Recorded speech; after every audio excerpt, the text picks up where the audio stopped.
Welcome back. You're watching the news tonight. Well, looks like the ODI series on the South African soil are all staged to be a thriller of a match. South Africa are closing in on the series win after the Indian top order collapsed, leaving the Proteas to top the series decider.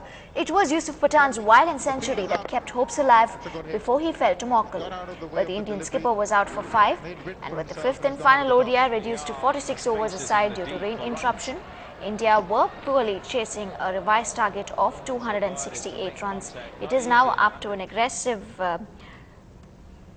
Zahir Khan and Munaf Patel to still keep the Indian hopes alive. Well, moving on to some more news from the world of cricket. Those with age and experience have their hearts set out on the ODI Test cricket. But what is the stepping stone to that platform for the young guns? Natasha finds out.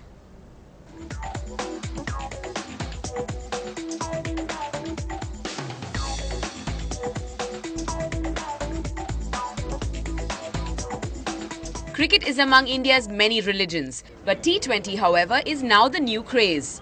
And local T20 leagues like this one proves to be a fruitful tree waiting to be picked. When I say CSK, Chennai Super Kings, so they are looking out for players, and if someone does well, I see no reason why they can't be picked. Speaking of talent, if there's anyone crazy for cricket, it's these simple folk at Avadi. You never know, India might see another Dhoni sprout from this very ground right here. It works every way, I think, in terms of encouraging the budding players and involving the local community, giving them something back. T20 is now the name of the game according to the young guns. But what of the older and wiser? I'm a bit of a traditional. I prefer the test match cricket, the longer version of the game, because for a sportsman, for a player, that has far more challenges to actually face and overcome. That's a surprise considering T20 is all Hemang plays today. Well, cricket is cricket nonetheless. But how crazy can crazy get?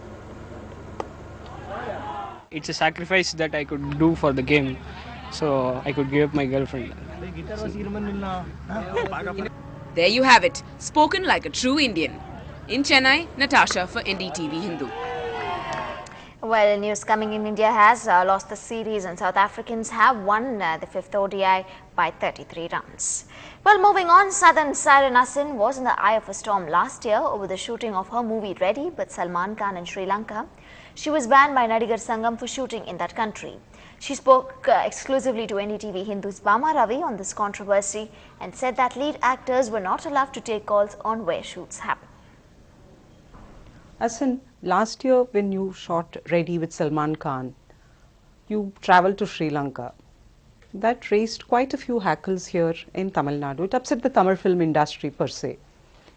And additionally, you also travelled to a refugee camp. What kind of mental state were you in?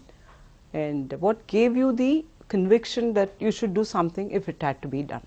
I think what happened here was that people did not understand what exactly went on.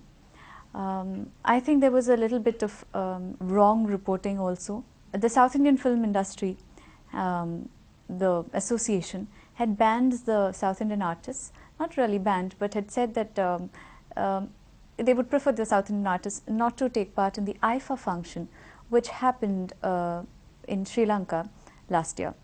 And I was invited to the function, and taking into consideration this, this order and also respecting the sentiments of all my audiences here and the Tamil population, I declined the invitation and I did not go for the awards function, which was to promote Sri Lankan tourism also along with it. When the Ready schedules were being planned, I was informed that Ready was going to be shot in Mauritius, and later on it was changed to Goa, brought back to Bombay, and then changed to Sri Lanka just a day before I was to leave. So I had already given my passports, and I went to Sri Lanka to do the job that I was signed on to do when I had signed Ready months before all these developments took place. So I just went there to do my job and to fulfill my professional commitments. But you must have anticipated some kind of backlash. I did not myself feel that I was going against anybody because I had respected the order given by the association not to By take the part. Nadigar Sangam. Not to take part in IFA. When I was under the impression that we're going to be shooting in Mauritius or in Goa, worst comes to worst, in Bombay. And I was informed by the producers of the film that, due to a lot of changes and their internal problems, they had to shoot in Sri Lanka.